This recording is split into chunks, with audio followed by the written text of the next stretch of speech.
Увидеть Деда Мороза и даже пообщаться с ним, а самое главное, хоть и ненадолго, окунуться в настоящую сказку. Для 20 детей с ограниченными возможностями это стало возможным благодаря сотовой компании Амобайл. Как и каждый год, они пригласили подопечных фонда Ашана на новогодний спектакль в Русский драмтеатр.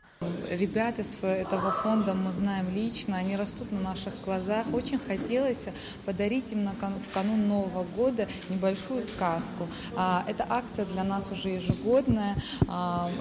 Конечно, в Новый год все ждут чудеса, и мы верим, что сегодня в Русдраме, посмотрев эту сказку, наши детишки узнают, что существует добро.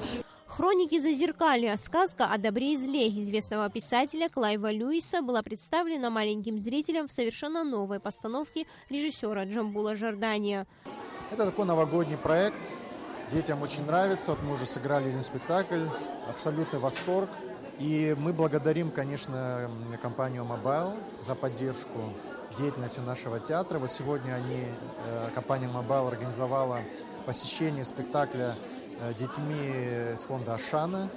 Это очень хорошая акция, такая благотворительная. Мы с удовольствием поддерживаем. И я уверен, что дети сегодня выйдут с хорошим новогодним настроением из зала. Главным героям сказки пришлось пройти настоящие испытания, чтобы победить зло и встретить Новый год со своими друзьями. Дети не могли скрыть удивления и восторга. Они по-настоящему сопереживали главным героям и радовались счастливому концу. После окончания спектакля детей ждали еще сюрпризы. Вместе с актерами они сыграли в игры. Счастливый детский смех то и дело раздавался по залу. Уже в фойе драмтеатра дети и их родители делились впечатлениями об увиденном. Равнодушных здесь не было. Да, я даже сама не ожидала, что он будет так тихо сидеть, спокойно. Очень все хорошо. Он все посмотрел, что нам показали. Он был очень рад. И Дед Мороза он увидел. Он на Новый год ждал как раз Дед Мороза. Вам спектакль понравился? Да. А что вы увидели? Кого вы там увидели? Колдунью Деда Мороза и фею. А кто вам больше всего понравился? Дед Мороз.